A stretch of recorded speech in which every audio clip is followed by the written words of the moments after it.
தமிழக அரசியலில் பரபரப்பை ஏற்படுத்திய ஒரு முக்கிய சம்பவம் இன்று சமூக வலைதளங்களில் வைரலாகி வருகிறது. அது அமைச்சர் கே. பொன்முடி பற்றிய சர்ச்சை. வணக்கம் நண்பர்களே. தமிழக அரசியலில் பரபரப்பை ஏற்படுத்திய ஒரு முக்கிய சம்பவம் இன்று சமூக வலைத்தளங்களில் வைரலாகி வருகிறது அல்லவா? அது அமைச்சர் கே. பொன்முடி பற்றிய சர்ச்சை. அதை நம்ம இன்னைக்கு பற்றி கொஞ்சம் டீட்டெயிலாக பார்க்கலாம்.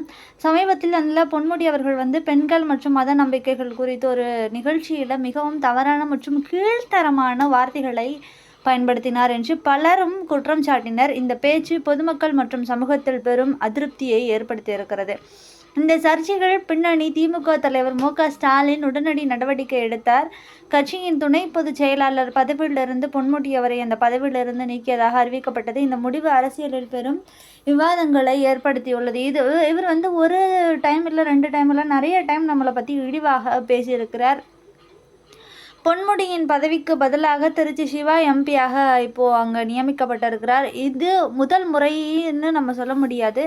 நம்ம ஓசி பயணங்கிற ஒரு பேச்சையும் பேசியிருக்கிறார். ஜாதி சார்ந்த பேச்சுக்களும் பேசியிருக்கிறார். இப்பொழுது மத பிரச்சனையும் அவர் பேசி கொண்டிருக்கிறார். எவ்வளோ யார் அவர் வழியில் வந்தாலும் சரி, இது சைவமா வைணவமாங்கிற பேச்சு அவர் என்ன அங்கே போய் நின்று பார்த்து பேசிகிட்டு இருந்தாரா? கிடையாது. அந்த ரூமில் இருக்கும் இருவருக்கு நடந்த கலந்துரையாடல் இவருக்கு எப்படி அந்த கலந்துரையாடல் தெரிய வந்தது? இவர் ஏன் அதை போய் படிக்கிறாருங்கிற யார் பெரியார் வழியில் வந்திருந்தால் அவர் பெரியார் வழியிலே போக வேண்டியதான, அடுத்தவர்கள் கதைக்குள்ளே ஏன் இவர் நுழையிறாரு? அது அவருக்கு அசிங்கமாக தெரியலையா?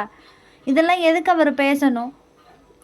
ஓசி பயணம், விடியல் பயணம் யார் கொடுத்தது? நாங்கள் எங்களுக்கு அங்கேருந்து இங்கே போகிறதுக்கு இப்போ பஸ்ஸே வரமாட்டேங்கிறது, வர்ற பஸ்ஸும் நிற்க மாட்டேங்கிறது. இப்படிப்பட்ட சூழ்நிலையில் ஓசி பயணம்னு சொல்கிறாரு. ஏன் மக்கள்கிட்டேருந்து வரியே வாங்கலையா? மக்கள்கிட்டேருந்து எதுவுமே வாங்க அவர் ஓசி பயணம் விட்டுருக்காங்களா?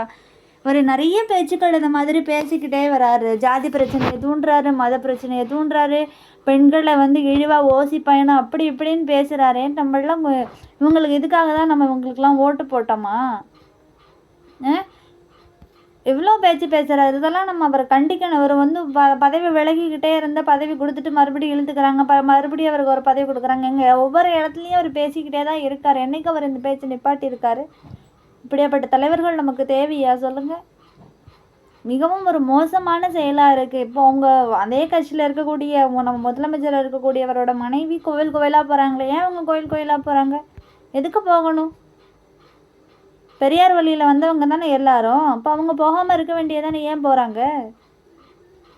இதெல்லாம் நம்ம மனசில் வச்சுக்கணும் மக்களை. இதெல்லாம் நம்ம உடனடியாக அந்த செய்தி வந்தோடனே மறந்துடுறதெல்லாம் நினைவில் வைத்து நம்ம இந்த தடவை ஓட்டு போடும்போது நம்ம பார்த்து தான் ஓட்டு செய்ய வேண்டும். நம்மளுடைய உரிமையை காசுக்காகவோ பணத்துக்காகவோ நம்மளோட உரிமையை விற்கக்கூடாது. நமக்கு இவங்க வந்தால் நல்லது செய்வாங்கன்னு நினச்சி நம்ம போடணும். நம்ம நாடு ரொம்ப மோசமான நிலைமையில் போய்ட்டுருக்கு.